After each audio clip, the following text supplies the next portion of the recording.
নমস্কার। তো গত আজকে আমার বাবার বার্ষিক শ্রাদ্ধ। তো গত 1 বছর আগে আমার বাবা মারা গেছে ডুম্বুর জলাশয়ের মধ্যে।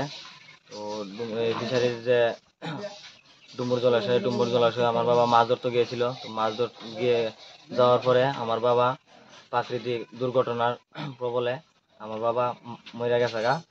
যে মরছে যে তোমার সরকারি যে ফিশারি ডিপার্টমেন্ট থেকে যে কালচার ঘর দেওয়া হয়েছে, কালচার ঘরের মধ্যে গেছে বাবু প্রাণ বাঁচাইতো। এই প্রাণ বাঁচাইতো গিয়েছে তারা ছিল 4 জনে কালচার ঘরের ভিতরে রাত্রে ঘুমাই দিছে। তারপরে রাত্রেবেলা তোমার অনুমানিক 9টা 10টা হইব, এমন সময় ঘূর্ণিঝড় উঠছে। তো ঘূর্ণিঝড় উঠার পরে তারপরে ডুম্বুর জলাশয়ের যে গড়টা আছে কালচার গড়টা তোমার এই ডুবাই লেছে, মানে জলের তলে নিছে আর কি। জলের তলে নেওয়ার পরে আমরা তো রাত্রেবেলা আর খবর টবর পাইছি না। পরের দিন সকালে খবর পাইছি যে এমন এমন ঘটনা, যে ডুম্বুর জলাশয়ে আমার বাবারা কালচার তলে পড়ে মারা গেছে।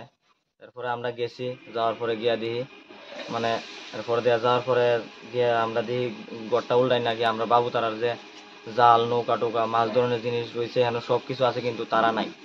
এরপর দিয়া এরপর দিয়া তারা আমরা খবর দিছি প্রশাসনের কাছে। প্রশাসন তোমার ফায়ার সার্ভিসের কাছে খবর দিছি, ফায়ার সার্ভিসেরা আইছে। আয়া প্রশাসন সবাই মিললে এরা এরপরে বাবুরে উদ্ধার করছে ঘর থেকে, মানে জলের তল থেকে বাই করছে। কি ঘরটা তো জলের তল থেকে তুলছে পরে তা দেখি মইরা গেছে গা। মইরা গেছে গা। এরপর দিয়া মরার পরে এখানে প্রায় তোমার সাংবাদিক থেকে দইরা, এরপরে SDM DM, এরপর দিয়া পুলিশ প্রশাসন সবাই আসিল এখানে। তো এই যে ঘটনাটা হয়েছে, এরপরে ঘটনা হওয়ার পরে হাজার হাজার প্রায় অনেক লোক কিতা কইতাম, মানে আমরা এই খবর মানে ত্রিপুরা রাজ্যে, ভারতবর্ষে, দিল্লি সবার কাছে খবর গেছে, আশা করি সবাই জানে। এরপরে এই ঘটনা হওয়ার পরে তখন এরপরে দিয়া বাবা মরসরদা যে শ্রাদ্ধ গেছে, শ্রাদ্ধর পরে একজনের পরে একজন নেতা মন্ত্রী, এরপর দা আমরা যে দিদি তাইনেও আইছে, সবাই আইসে এমন এমন কইতেছে। এরপর যে যে কইছে এমন এমন টাকা পাবো, এটা টাকা যে কথাটা কইছে, যে টাকার কথা কইছে, যে টাকা তোমার এই যে বাবু যে একটা মানে জেলে মানে মাছ যে ধরে ফিশারি ডিপার্টমেন্টে, এটার একটা লাইসেন্স আছে। এই লাইসেন্সটার লগে একটা ইন্স্যুরেন্স করছে, মানে এটার লগে একটা 5 লাখ টাকার ইন্স্যুরেন্স আছে। তো ইন্স্যুরেন্সটা কইছে আমরা পামু, টাকা টুকা কইছে তোমার বাবুর এই যত ডকুমেন্টস আছে সব কিছু আসেনি। তা আমরা কইছে আছে, সব কিছু কাগজ টাগজ জমা টমা নিছে। এরপরে দিয়ে আমার দাদু দিদারে কইছে যে এমন এমন ওয়ারিস টুয়ারিস তোমার দাদু দিদা সবাই আসেনি। আমি কইছে আছে, তো সবাই লয়ে গেলাম। তো সবাই যাওয়ার পরে ফিশারি ডিপার্টমেন্টে গেছি, মানে পড়ার তুলনার মতো নয়, মানে কদিন গেছি, মানে আমার পড়া নষ্ট কইরা কোমর পড়া আমি পড়ি আমার মামার বাড়ি থেকে এত পারে না পড়াইতো। মা আর কেমনে পড়াইবো, মা তো কাম কাজ করে কেমনে পড়াইবো, আর মামা সব কিছু দেহে। মামা অত কষ্ট করে চলে, মামাও এই দিন মজুরি কাম করে মামাও পড়া। বাইক নারে কই ফেলাইবো কইতেছে, মামাও কষ্ট করে পড়াইতেছে। কষ্টের মধ্যে ও তো পারে না মামা দিত। এরপর দিয়া বাড়ির থেকে যদি কই মা আমার অত টাকা লাগবো, আমার কলেজও দিতে লাগবো, মা আমি কেমনে দিব, আমার দ্বারা তো নাই, কাম কাজ করতারি না। এই তাহলে সব কিছু করার পরে এরপর দিয়া যে ফিশারিত গেলাম, প্রায় অনেক দিন গেছি ফিশারি ডিপার্টমেন্টে গেলাম। এরপরে দিয়া SDMও গেলাম।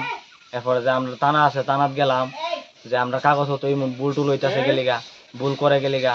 এরপর দিয়া তোমার গেছি ব্যাংক, কতদিন কইছে টাকা ঢুকিয়া গেছে গা, গেছি ব্যাংক, SDMও গেছি, SDM এরও টাকা ঢুকিয়া আছে গা। তো এরপর দিয়া কিছুদিন গেল, তো আমরা মানুষে যে সমালোচনার মধ্যে শুনছি যে আমার বাবা নাকি এই যে ডুম্বুর জলাশয়ে এই গত বছর এই যে ঘটনাটা হয়েছে, ঘটনার যে হয়েছে এটা, যে কিছু মানুষের কাছে শুনছি যে আমরা যে ফিশারি ডিপার্টমেন্টের থেকে কইছে যে আমার বাবা নাকি নেশাগ্রস্ত অবস্থায় এই ডুম্বুর জলাশয়ে যে ফিশারি ডিপার্টমেন্টের কালচার ঘর আছে, কালচার ঘরের ভিতরে হইলে নেশাগ্রস্ত হইয়া সুইসাইড করে মারা গেছে ডুম্বুর জলাশয়ের মধ্যে। তাহলে আপনারা কোনছে, আপনারা তো সাংবাদিক থেকে দইরা যা আছে সবাই তো দেখছেন ঘটনাটা, যে এটা কি, এটা তো একটা মানে শুধু মানে একটা অপ্রতারণা ভাবে যে ছড়াইতেছে এটা।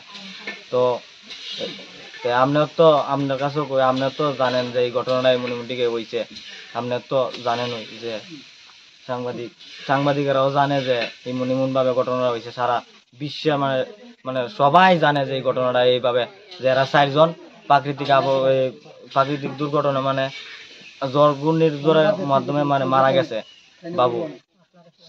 4 জন একলগে মারা গেছে এই ডুমুর জলাশয় কালচারের তলে ঢুকে সেটা।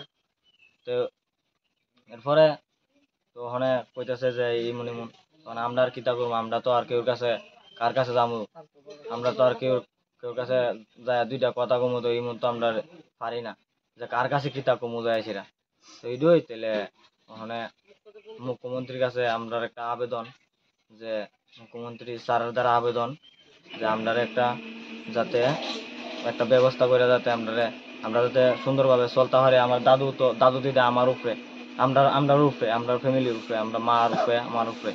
তো এরা লই আমি কেমনে চলুম, তো এই দুই মুখ্যমন্ত্রী স্যারের কাছে দাবি যে আমরা একটা চাকরির ব্যবস্থা করুক, আর যে আমরা যে বাবার ইন্স্যুরেন্সটা আসিল 5 লাখ টাকা, এটা যাতে দেওয়া হয়।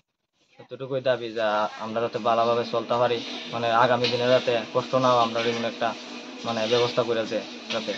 আর আমার ছোট ভাই তো পড়া চাইরি দিছে, ক্লাস 11-এ উঠছে, মাধ্যমিক পাস করে টাকার লাগে পড়তে পারে না, তখন কিটা করবো, তখন তো আমিও পড়ি এও পড়েতে কেমনে মা একলা কেমনে চালাইবো, এরপর আমার দাদু দিদা আছে আর হলে আমি কেমনে চলবো। তখন এই দুই মানে মুখ্যমন্ত্রীর কাছে আবেদন, স্যারের কাছে আবেদন যে আমরা মানে একটু সাহায্য করুক।